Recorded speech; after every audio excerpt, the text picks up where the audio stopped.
Hello everyone, how you doing there? Hope you are doing good and hope you are doing well. जी तो मैं हूं doctor Syed Hashim Bukhari and we have started our lectures on microbiology for pharmacy students. मतलब ये कि हमने ये biology के lectures जो है ये स्पेसिफिकली फार्मेसी स्टूडेंट्स के लिए बनाने शुरू किए हैं, but of course medical beginners, nurses, paramedic staff, MLT student, any person who is related to medical field can listen these lectures and have their benefits. तो आज का जो हमारा लेक्चर होगा वो होगा लेक्चर 23। तो स्टार्ट करने से पहले हम देख लेते हैं हमने पिछले लेक्चर में क्या पढ़ा था। In our previous lecture we have discussed about dimorphic hyphae in animals and dimorphic hyphae in plants. अगर आपने ये दो पॉइंट्स अंडरस्टैंड नहीं किए या आपने इन दोनों को मिस कर दिया या आप इन दोनों पॉइंट्स को दोबारा से अंडरस्टैंड करना चाहते हैं, then you will find the link for this lecture in the description below. आपको मेरे इस प्रीवियस लेक्चर का जो लिंक है वो आपको मेरी इसी वीडियो के डिस्क्रिप्शन में मिल जाएगा, जहां से आप इन दोनों पॉइंट्स को इजीली अंडरस्टैंड कर सकते हैं। देखते हैं टुडेस टॉपिक्स टू कवर। देखते हैं आज हमने कौन सा टॉपिक को कवर करना है। Our today's topic is key points about fungi. Fungi के की पॉइंट्स के बारे में हम बात करेंगे। So before we start our video, please make sure to like, share and subscribe my channel. By doing this you are supporting me, and of course you are having a great information about microbiology from this platform.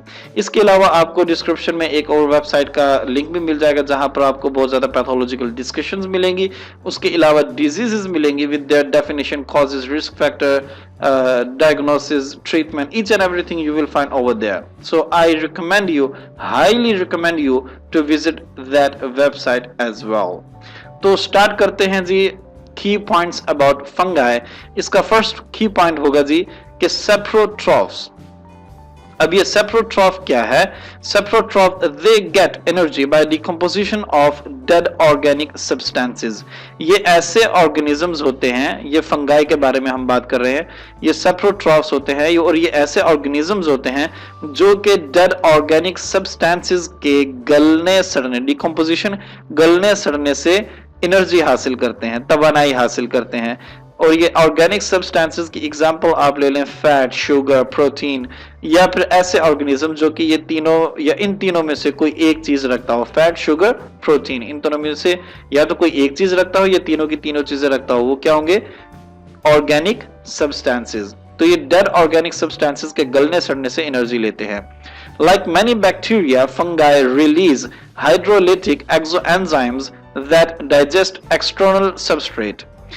तो यहां पर ये like many bacteria का मतलब होता है जैसा कि बहुत से बैक्टीरियाज या फंगाई खारिज करते हैं, रिलीज खारिज करते हैं हाइड्रोलिटिक एंजाइम्स को। इसको हम अभी समझ लेते हैं थोड़ी देर में। That digest external substrate. तो ये हाइड्रोलिटिक एंजाइम क्या है? हाइड्रोलिटिक को पहले समझ लेते हैं। Hydrolytic is a process in which a water molecule ruptured in one or more chemical bonds. तो ये हाइड्रोलाइटिक जो है ये एक ऐसा अमल है जिसके अंदर पानी का मॉलिक्यूल फट जाता है एक या ज्यादा केमिकल बॉन्ड्स में।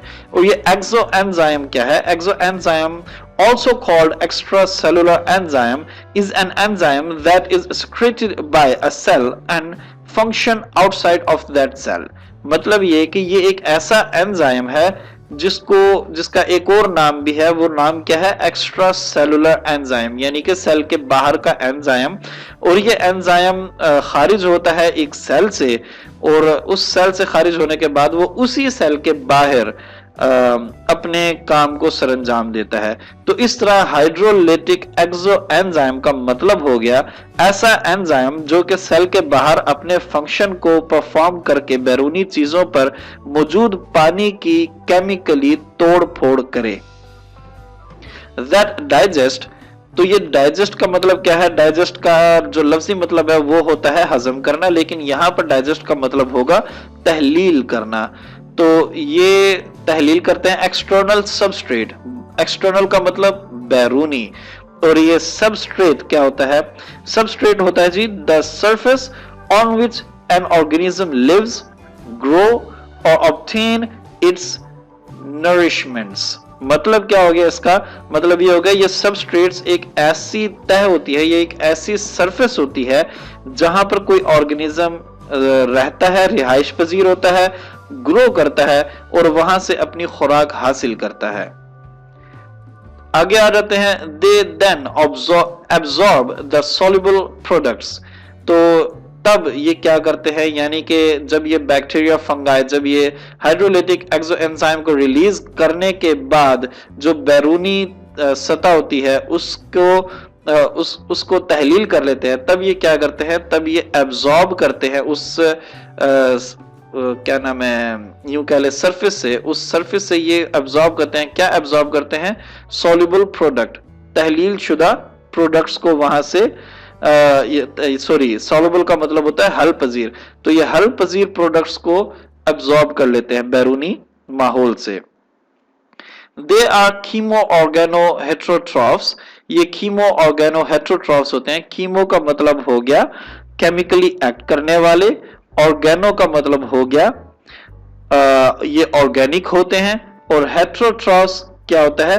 हेट्रोट्रॉफ्स ऐसे ऑर्गेनिजम्स होते हैं जो अपनी ग्रोथ और डेवलपमेंट के लिए दूसरे ऑर्गेनिज्म को खुराक के तौर पर इस्तेमाल करते हैं, उनको क्या कहते हैं? हेट्रोट्रॉफ्स। तो ये केमिकली एक्ट करते हैं, ऑर्गेनिक होते हैं, और दूसरे जानदारों को या दूसरे ऑर्गेनिजम्स को अपनी खुराक के तौर पर इस्तेमाल करते हैं। एंड यूज ऑर्गेनिक कंपाउंड्स, याद रखिएगा ये ऑर्गेनिक कंपाउंड्स जो है वो एज इट इज है यहां पर ऑर्गेनिक सब्सटेंस, ठीक है? ऑर्गेनिक कंपाउंड्स और ऑर्गेनिक सब्सटेंस सेम ही है, ठीक है? As a source of carbon, यानी कि इनको कार्बन के तौर पर यूज करते हैं, इलेक्ट्रॉन्स एंड एनर्जी। इनको जो ऑर्गेनिक कंपाउंड्स होते हैं जिनकी मैंने आपको एग्जांपल बताई थी, फैट, शुगर, प्रोटीन, ईडीसी, तो उनको ये कार्बन के तौर पर इस्तेमाल करते हैं, कार्बन का सोर्स के तौर पर, या इलेक्ट्रॉन या फिर एनर्जी के सोर्स पर उन्हें के तौर पर उन्हें इस्तेमाल किया जाता है। नेक्स्ट देख लेते हैं जी पैरासाइट्स। ये पैरासाइट्स होते हैं, देख लेते हैं, they may be either obligate parasites और फैकल्टेटिव पैरासाइट्स। या तो ये ऑब्लिगेट पैरासाइट्स होते हैं, ऑब्लिगेट पैरासाइट एक होता है ऑब्लिगेट इंट्रासेलुलर पैरासाइट, वो डिफरेंट है, लेकिन ये ऑब्लिगेट पैरासाइट है, ये डिफरेंट है। ऑब्लिगेट पैरासाइट मतलब ऐसे पैरासाइट जो के सेल के ऊपर मौजूद होते हैं, और ये फैकल्टेटिव पैरासाइट्स, तो अभी हम इनकी डिटेल देख लेते हैं। ऑब्लिगेट पैरासाइट्स क्या होते हैं?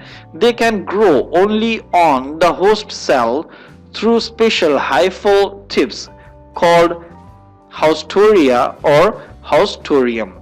जी, तो ये ऐसे यानी कि ये ग्रो करते हैं अपने होस्ट के सेल पर एक खास तरह के हाइफी टिप्स, यानी कि जो हाइफल टिप्स होंगी, उन हाइफल टिप्स के थ्रू, उन हाइफल टिप्स की मदद से ये अपने होस्ट के सेल पर ग्रो करते हैं, और उनको क्या कहा जाता है? हाउस्टोरिया या फिर हाउस्टोरियम। अब ये हाइफल टिप क्या है, यहां पर आपको ये समझने की जरूरत है कि ये हाइफी क्या है। हाइफल को समझने के लिए आपको समझना पड़ेगा हाइफी क्या है, और ये हाइफी जो है वो आपको मिल जाएगा लेक्चर 22 में, और मैं कोशिश करूंगा कि इसका लिंक भी आपको डिस्क्रिप्शन में दे दूं अपने लेक्चर 22 का, तो वहां से आप हाइफल या हाइफी को इजीली डिटेल में समझ लेंगे। अब देख लेते हैं फैकल्टेटिव। फैकल्टेटिव क्या होता है? फैकल्टेटिव ऐसे ऑर्गेनिजम्स होते हैं जो कि किसी भी माहौल में खुद को ढाल लेते हैं। खुद को ढाल लेने वाले ऑर्गेनिजम्स को क्या कहा जाता है? किसी भी माहौल में उनको कहा जाता है facultative. Besides living on their hosts, besides का मतलब होता है इसके अलावा, यानी कि अपने होस्ट्स पर जिंदा रहने के अलावा, they can also survive on the growth media. तो ये एक तो अपने होस्ट्स के ऊपर जिंदा रहते हैं, और उसके अलावा ये ग्रोथ मीडिया पर भी सर्वाइव कर सकते हैं, और इनको क्या कहा जाता है? सिम्बियोट्स। अब ये सिम्बियोट्स को समझने के लिए आपको समझना पड़ेगा सिम्बियोसिस का मतलब क्या होता है, और ये सिम्बियोसिस आपको मिल जाएगा लेक्चर 9 में। इसका लिंक भी मैं आपको डिस्क्रिप्शन में दे दूंगा, वहां से जाकर आप सिम्बियोसिस को इजीली समझ लेंगे। नेक्स्ट है जी, ये फैकल्टेटिव के अंदर ही एक पॉइंट है, वो है लाइकेंस। लाइकेंस कैसे ऑर्गेनिजम्स होते हैं? It is symbiotic association between a fungus and algae. ये एक सिम्बियोटिक एसोसिएशन होता है। मैंने अभी आपको बताया कि सिम्बियोसिस को समझने के लिए आपको लेक्चर 9 को सुनना पड़ेगा। तो अभी जाहिर सी बात है मैं यहाँ पर सिम्बियोसिस को पूरी तरह से एक्सप्लेन नहीं कर सकता, it will consume a lot of time. So इसको देख लेते हैं। It is symbiotic association between a fungus and algae. ये एक सिम्बियोटिक एसोसिएशन, एक सिम्बियोटिक रिलेशनशिप होता है बिटवीन, दरमियान फंगस और एल्गी के दरमियान, जिनको क्या कहा जाता है, लाइकेंस जी। तो अब ये दूसरा है माइक्रोराइजाई। माइक्रोराइजाई को समझने के लिए, माइक्रोराइजाई को इन डिटेल समझने के लिए आपको लेक्चर 20 देखना पड़ेगा मेरा। तो मैं कोशिश करूंगा, इसका लिंक भी आपको डिस्क्रिप्शन में मिल जाएगा लेक्चर 20 का, वहां से जाकर आप माइक्रोराइजाई को इजीली अंडरस्टैंड कर सकते हैं इन डिटेल। सो देखते हैं। It is symbiotic association between fungus and the root of vascular plants. ये वस्कुलर प्लांट्स और फंगस के दरमियान सिम्बियोटिक रिलेशनशिप का नाम है, जिसको कहा जाता है माइक्रोराइजाई। नेक्स्ट पॉइंट अब हम देख लेते हैं अबाउट रेस्पिरेशन जी। तो रेस्पिरेशन के बारे में देख लेते हैं। Fungi usually are aerobic. मैं यहाँ पर आपको लेक्चर्स के जो रेफरेंसेस हैं वो इस वजह से दे रहा हूं क्योंकि अगर मैं किसी भी पॉइंट को एक्सप्लेन करने लगूंगा तो बहुत ज्यादा टाइम जाया होगा। तो स्टक टू आवर टॉपिक देख लेते हैं। फंगाई जो होते हैं वो आमतौर पर एरोबिक होते हैं, एरोबिक रेस्पिरेट होते हैं, यानी कि एरोबिक के लिए ये सांस लेते हैं। और आपको लेक्चर 21 में ये मिल जाएगा कि एरोबिक और ये एनारोबिक रेस्पिरेशन क्या होती है, लेक्चर 21 में। Some yeast however are facultative anaerobic. अच्छा, कुछ ऐसे यीस्ट भी होते हैं जो कि किसी भी माहौल में खुद को ढाल लेने के साथ साथ वहां पर एनारोबिक जो है रेस्पिरेशन को अडॉप्ट करते हैं। And can obtain energy by fermentation. और ये हासिल करते हैं एनर्जी बाय फर्मेंटेशन। फर्मेंटेशन का मतलब होता है कीमियाई तब्दीलियां, यानी कि कीमियाई तब्दीलियां करने के साथ वो एनर्जी को हासिल करते हैं। such as the production of such as in the production of ethyl alcohol from glucose। जैसा कि प्रोडक्शन का मतलब होता है बनाने का अमल, जैसा कि इथाइल अल्कोहल को बनाया जाता है ग्लूकोज के जरिए। ये भी एक फर्मेंटेशन ही हो गई ना, एक फॉर्म को दूसरी फॉर्म में चेंज करना, ये भी फर्मेंटेशन है, कीमियाई तब्दीलियां जो कि मैंने आपको बताया था। Obligatory anaerobic fungi are found in rumen of cattle। अच्छा जी, अब ये जनाब इस चीज को आप समझिएगा जरा कि जो where is my cursor? ये जो ऑब्लिगेटरी एनारोबिक फंगाई हैं ये पाए जाते हैं कहां पर, रूमेन ऑफ कैटल। अब ये रूमेन ऑफ कैटल क्या है, ये होते हैं जुगाली करने वाले जानवरों के मैदे का एक हिस्सा होता है, मैदे का अगला हिस्सा। ठीक है जी, रूमेन ऑफ कैटल का मतलब क्या है, जुगाली करने वाले जानवरों के मैदे का पहला हिस्सा, उसको रूमेन ऑफ कैटल बोला जाता है। अब देख लेते हैं जी नेक्स्ट क्या है। नेक्स्ट पॉइंट है जी रिप्रोडक्शन। रिप्रोडक्शन को थोड़ा सा देख लेते हैं। रिप्रोडक्शन में पहला आ जाता है यीस्ट। और यीस्ट कैसे अपनी रिप्रोडक्शन करता है, यीस्ट करता है बाय बडिंग, यानी कि बडिंग के जरिए यीस्ट अपनी रिप्रोडक्शन करता है। अब ये बडिंग क्या है, इसको समझने के लिए इसको देखिए। ये है जी मैच्योर यीस्ट सेल, एक कंप्लीट यीस्ट सेल, और यहां पर ये एक छोटा सा हल्का सा उभार आया, और जब ये उभार बड़ा हो जाता है तो इस अमल को इस उभार के बड़े होने के अमल को बोला जाता है बडिंग। और उसके बाद ये जो इसका न्यूक्लियस है, ये न्यूक्लियस स्प्लिट होता है, न्यूक्लियस डिवाइड होता है दूसरे इस जो बड इसने बनाया होता है उस बड के अंदर, और फाइनली क्या होता है, ये एक डॉटर सेल बन जाता है, यानी कि एक सेल से ऑटोमेटिकली 2 सेल्स बन जाते हैं।